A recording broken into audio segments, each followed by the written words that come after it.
Je m'appelle Philippe Biwix, je suis ingénieur. Je suis actuellement directeur général du groupe AREP, une filiale de SNCF Gare et Connexion, agence d'architecture interdisciplinaire. Et parallèlement, je m'intéresse et j'écris sur les questions de ressources non renouvelables, d'impact technologique de nos sociétés et de chemin de la transition environnementale et énergétique. J'interviendrai dans la première table ronde, crise climatique, la technologie va-t-elle nous sauver ?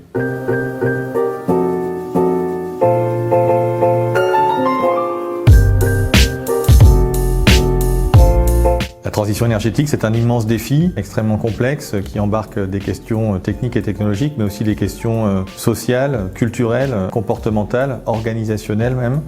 Et il va être nécessaire de faire feu de tout bois, c'est-à-dire de trouver effectivement un certain nombre de technologies les plus sobres et les plus résilientes possibles, mais aussi de réfléchir avant tout à nos besoins, au juste dimensionnement et à la possibilité d'avoir une vie bonne et heureuse sans forcément être dans l'inflation technologique et de consommation matérielle permanente.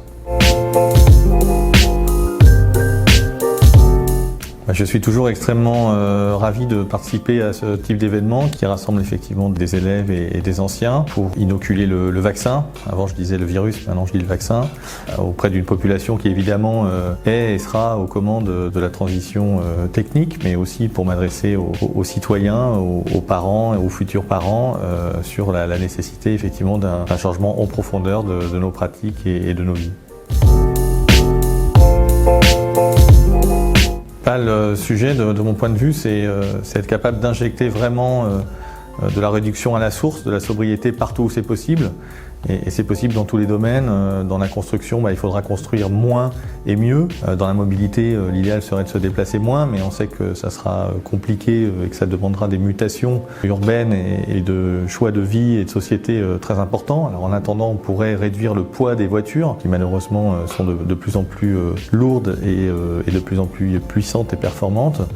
Et puis il y a tous les autres domaines, le domaine de la consommation, dans lequel on pourrait passer à un monde d'une plus grande réparabilité, lutter contre l'obsolescence. L'obsolescence qui est souvent une obsolescence marketing d'ailleurs, plus qu'une obsolescence technique. Puis dans le domaine du numérique, on pourrait aussi aller chercher beaucoup de questions de sobriété autour de la manière d'utiliser les réseaux, autour du renouvellement de nos équipements, autour des formats, des vidéos qu'on utilise par exemple.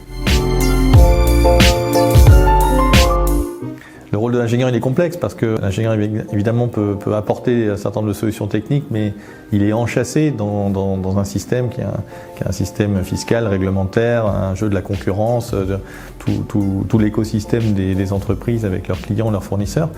Et donc aujourd'hui je pense que voilà, l'ingénieur il a un degré de liberté qui existe indéniablement, mais qui est quand même contraint.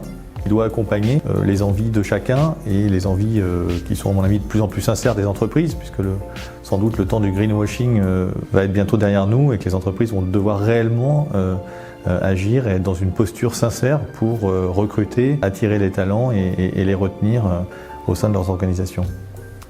Je vous donne rendez-vous le 3 mars pour la première édition de la CAMT à l'Hôtel des Arts et Métiers ou sur Internet.